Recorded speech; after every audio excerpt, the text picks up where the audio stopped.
So as funny as this clip from Key and Peele is, the fact is, black people, or people of African descent in Germany, were not persecuted like the Jews. Obviously, blacks were not on a higher totem pole than Jews. Well, I think Jews were actually a lower totem pole than blacks in the racial hierarchy of the Nazis. But to say that Nazis and Gestapos were looking for blacks like they looked for Jews is historically inaccurate. Furthermore, though, Key and Peele is incredibly funny, and this is a funny skit. And yes, it is a great comedy, but not exactly historically accurate. However, this scene from *Inglourious Basterds*, where Hans Gruber, or whatever the Nazi's name was in the *Inglourious Basterds*, is interrogating the French guy for hiding Jews in his little home. That's more realistic. 36. Al-Haj Massaquoi, who grew up in Germany because his father was black from Liberia and his mother was a white German.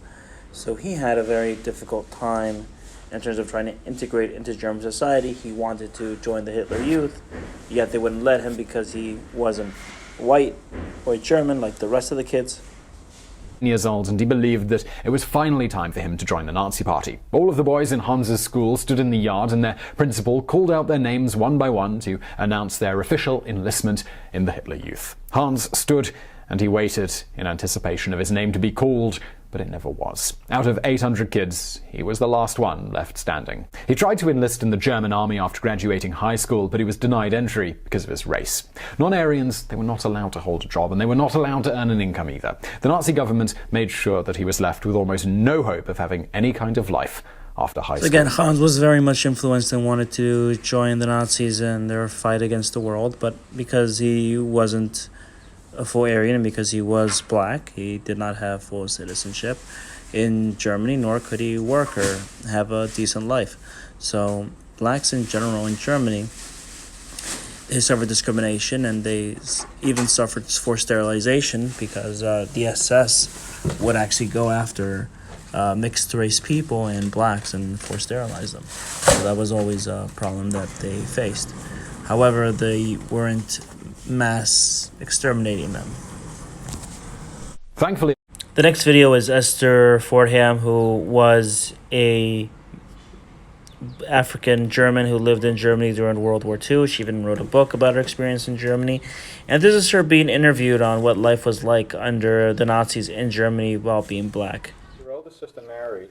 Yes. Now, is she married to a black man? She married a black man. Would you say a little bit about the black community in Hamburg? Well, there wasn't really a black community. They were all, the black people who lived in Hamburg, they were, were all scattered around in different places. There wasn't really... and where were they from? They were all, most of them were mixed. They were African men who were married to German women. And as a matter of fact, my sister... How were marriages like that treated over there? Well, oh yeah, I have to say that. The marriage, well, the marriage that took place, during earlier time, before Hitler came, that was fine. But then after, during the Hitler time, they weren't allowed to get married. They could live together, but they weren't allowed to marry.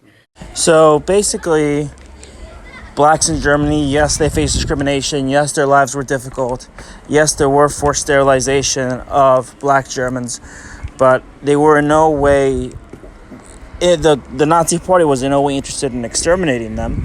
I mean, they were interested in sterilizing them because obviously the Nazis saw blacks as well as inferior to their so-called Aryan race.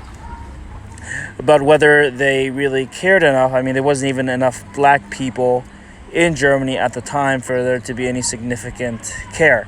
Perhaps if there were more black people in Germany, maybe the way the Nazis interacted with blacks would have been different, and maybe also would have been put on camps just as the Jews were. But to be more historically accurate, it didn't happen that they were forced to be exterminated. However, it could be that there were some blacks who were political prisoners who were sent to camps.